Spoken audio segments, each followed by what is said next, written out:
तो मित्रों, एक युवक था, उसको जीवन से बड़ी ख्वाहिशें थी। उसे लगता था कि उसे बचपन में वो सब नहीं मिल पाया जिसका वो हकदार था। बस यही सोचते सोचते बचपन निकल गया, किशोर अवस्था में आया। तब भी वहां उसको कुछ कुछ अधूरा लगता, कुछ अधूरेपन का एहसास होता। उसे महसूस होता कि उसकी सारी इच्छाएं पूरी नहीं हो पा रही हैं, या उसके साथ वो ये सोचता कि मेरे साथ न्याय नहीं हो पा रहा है। इसी असंतोष की भावना से वो युवा हो गया, और उसे ऐसे लगता कि वह अपने पैरों पर जब खड़ा होगा तो अपनी सारी इच्छाएं पूरी करेगा। और वह अवस्था भी आ गई, पर इच्छाएं इतनी ज्यादा थी कि लाख कोशिश करने के बाद भी वह अपनी इच्छाओं को पूरा नहीं कर पाया, क्योंकि इच्छाएं बहुत ज्यादा थी।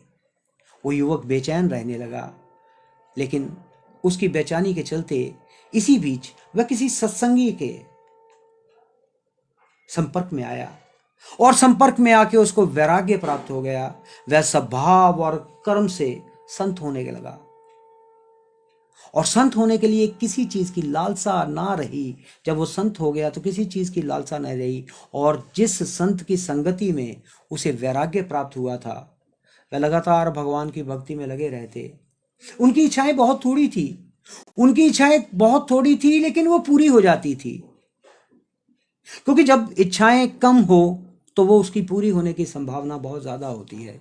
तो वह योग साधना यज्ञ हवन करते रहते, और उनके साथ रहते रहते उस युवक में भी गुण आ गए। अब वो भी संत हो गया था, उसे भी मानसिक जो सुख था वो मिलना शुरू हो गया, और दैवीय गुण जो हैं, क्योंकि जब मानसिक सुख आपको मिलने लगता है तो दैवीय गुण आपके बीच आने लगते हैं।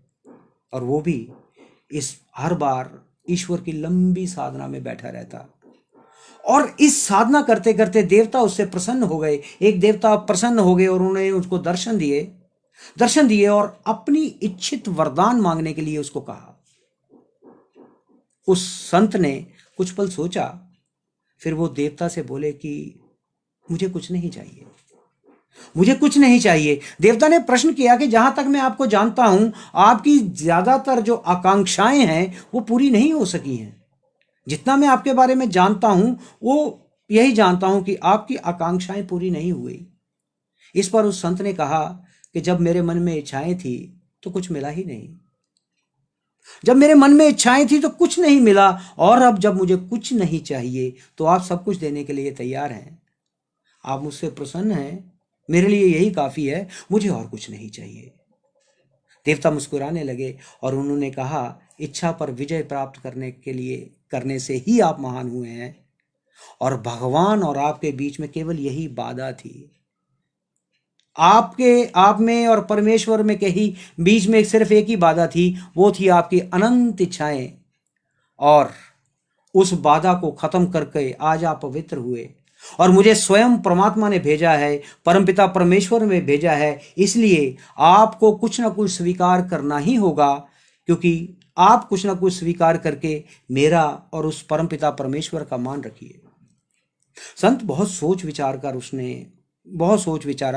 और सोच विचार कर उन्होंने कहा कि आप मुझे एक शक्ति दीजिए कि यदि मैं किसी बीमार व्यक्ति को स्पर्श कर दूं तो वो ठीक हो जाए, उसकी बीमारी उसका कष्ट दूर हो जाए। और किसी सूखे वृक्ष को अगर मैं छू दूं तो उसमें जान आ जाए, वो हरा भरा हो जाए। देवता ने कहा, तथास्तु, जैसा आप कहते हैं वैसा ही होगा। वरदान देकर जैसे ही देवता चलने को हुए, उस संत ने कहा कि रुकिए रुकिए, मुझे लगता है मुझे अपना विचार बदलना चाहिए। देवता को लगा कि इसमें कुछ लालसा आ गई है, कुछ लालसा पैदा हो गई है, कुछ लोभ इनमें आ गया है। उन्होंने कहा मुस्कुराते हुए, अब क्या विचार किया है, बताइए बताइए, आपको एक अवसर विचार बदलने के लिए मैं देता हूं।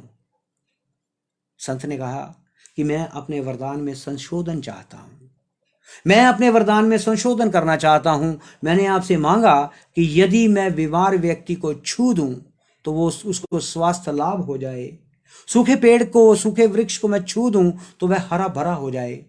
मैं इस वरदान में एक संशोधन ये चाहता हूं कि रोगी और वृक्ष का कल्याण मेरे छूने से नहीं बल्कि मेरी छाया पड़ने से ही होने लगे, और इसका मुझे पता भी ना चले। देवता को बड़ा आश्चर्य हुआ। वो आश्चर्यचकित रह गए और उन्होंने कहा कि क्या आप ये इसलिए मांग रहे हैं क्योंकि आप किसी मलिन या बीमार को स्पर्श करने से बचना चाहते हैं? संत ने कहा, बिल्कुल नहीं, बिल्कुल नहीं। रोगी या मलिन व्यक्ति से दूर रहने के लिए मैं ऐसा नहीं मांग रहा। मैं नहीं चाहता कि संसार में ये बात फैले कि मेरे स्पर्श करने से लोगों को लाभ होता है।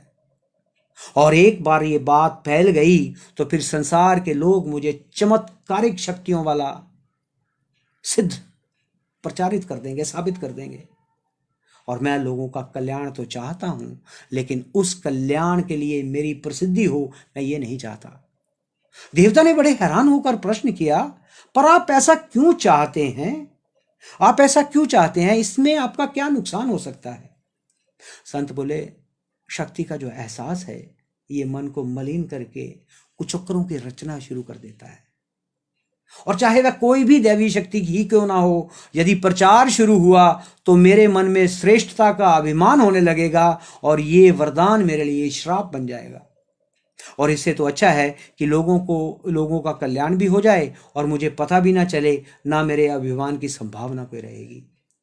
देवता बहुत प्रसन्न हुए और उन्होंने कहा कि परमात्मा ने ऐसे वरदान के लिए सर्वथा श्रेष्ठ और योग्य व्यक्ति का चयन किया है। आपकी मनोकामना अवश्य पूरी होगी। और जब आपकी कोई चीज, मित्रों, जब आपकी कोई चीज बहुत ज्यादा किसी चीज की इच्छा होती है तो वो चीज आपको आसानी से नहीं मिलती। और लालसा घटते ही जब उस चीज की लालसा आपसे आप खत्म कर देते हैं, घटनी शुरू होती है, वो तो जो वो वस्तु है, वो चीज है, वो शक्ति है, वो आपको सरलता से प्राप्त होने लगती है। और बहुत ज्यादा इच्छाएं मानसिक अशांति का कारण बनती है। परोपकार का भाव रखना बहुत अच्छा है, लेकिन उस परोपकार के बदले उपकार का भाव रखना, ये लालसा है। और लालसा आते ही परोपकार का आपका सामर्थ्य कम होता है।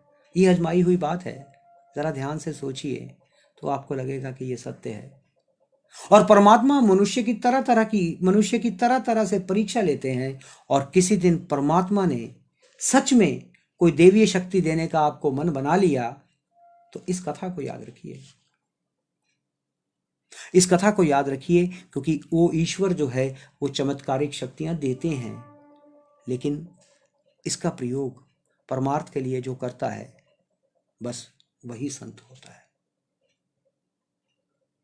तो आज संतत्व की तरफ बढ़िए, अपनी इच्छाओं को थोड़ा कम कीजिए,